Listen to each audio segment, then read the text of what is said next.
just a quick background of that an agriculture engineer studied and worked in India and then gathered some overseas experience from Australia and New Zealand. And having coming back to India very recently, the idea to fill the gap between the small marginal farmers who are really requiring the kind of help that is not available at the ground level.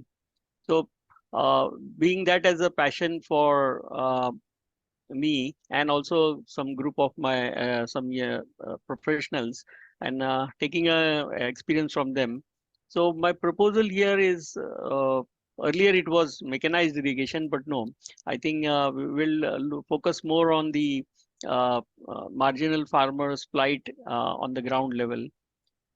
His plight are manifold. First thing is, of all the inputs that he can get, the one of the inputs that is key for progressive growth of his farm and making the farm viable, economically viable, is soil and water. So on water, though it seems that there is ample water, but it is not properly applied to the plants. That is one big thing. Second thing is, uh, which means it is a management of water. And second thing is the quality of water itself. And that is another part, because not not many parts of India are having saline water or water which the TDS is very high.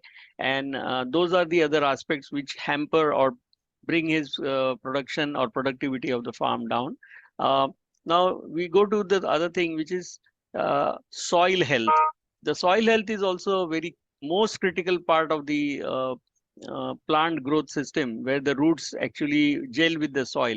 So India being traditionally a farming country for more than 5,000 years, the soil has been depleted in its quality, and excessive use of fertilizers, NPK, diammonium phosphate, and urea.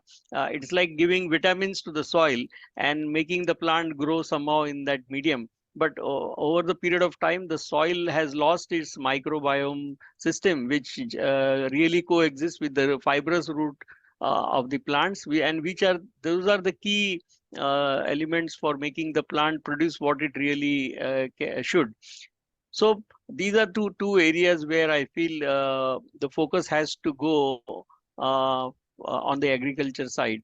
So uh, what what am I proposing here is that in the existing irrigation system, whether it is drip or sprinkler, the farmer needs a proper education, training, knowledge, and hand holding to a certain crop cycle, so that, and it's not only one crop. So if you teach him something about cotton crop, how the water management has to be done, how the soil quality has to be improved, then every time if he grows cotton, that is fine. But it again also goes against the science of growing the same crop over number of years.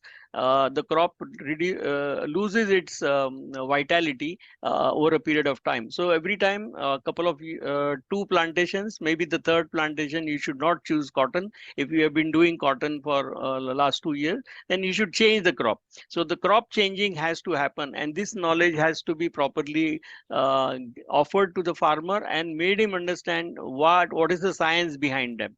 So then only he will choose a different crop on the third or the fourth cycle. That is one part.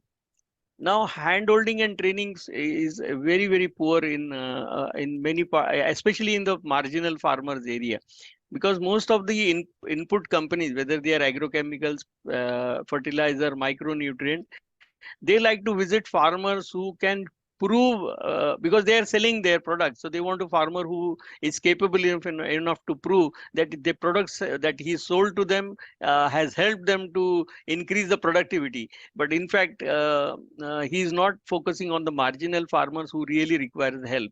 So my another intervention is to reduce the burden of the farmer by depending on these micronutrients or depending on the fertilizers. So how will that happen is by improving the quality of the soil. And improving the quality of the soil is by asking him not to use too many fertilizers, but by making him accept that there is a technology called soil rejuvenation, and that rejuvenation can be done by use of composting materials within the farm ecosystem. So what I am proposing here is that you harvest the crop, but you do not, you leave the roots of the crop in the soil itself. So don't take the roots away, which means don't till the land the way it is tilled by tractors or by farm machinery.